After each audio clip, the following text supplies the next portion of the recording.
ഞങ്ങൾ വീട്ടുകാർക്ക് ഖിദ്മത്ത് ചെയ്തു കൊടുത്തിരുന്നു. ഒരു ഭർത്താവ് വീട്ടിൽ ഒരു ഖിദ്മത്ത് ചെയ്യാന്ന് പറയുമ്പോ ചിലപ്പോ അമ്മ പറയും പെങ്കോന്തന, പെണ്ണുങ്ങൾ എടുക്കേണ്ട പണിയല്ലേ, ഓൻ എന്തിനാ എടുക്കേണ്ട വല്ല കാര്യം, വല്ല ഹദീസും കേട്ടോ അതൊന്നും കേട്ടോ വന്നാലാ കാര്യം ഉമ്മക്ക് പോയി കേട്ടിട്ടുണ്ടാവില്ല. അപ്പോ വീട്ടിൽ നബി ഞങ്ങൾ അടിച്ചു വരുമായിരുന്നു. അപ്പൊ ആ ആവേശത്തെ ചെന്നിട്ട് എന്നിപ്പോ നാളെ രാവിലെ ചൂല് നന്ന പെണ്ണെ എന്ന് പറഞ്ഞിട്ട് നാളെ ഒരടിച്ചു വരുന്നത് ഇവിടെയൊക്കെ ഉണ്ടാവും ഞങ്ങൾക്ക്. ഹബീബായി നബി ഞങ്ങൾ ചെയ്തിട്ടുണ്ട്.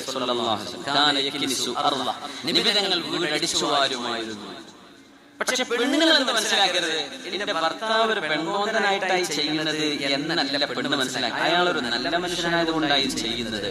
അവിടെ വിഷയം ഇത് ചെയ്യുമ്പോഴേ എന്റെ ഭർത്താവിന് അപ്പം പിന്നെ അവൾ ഒഴിഞ്ഞു മാറിക്കൊടുക്കുക, അങ്ങനെയല്ല. ഒരു സന്നദ്ധത കാണിക്കുന്നത് തന്നെ ധാരാളമാണ്.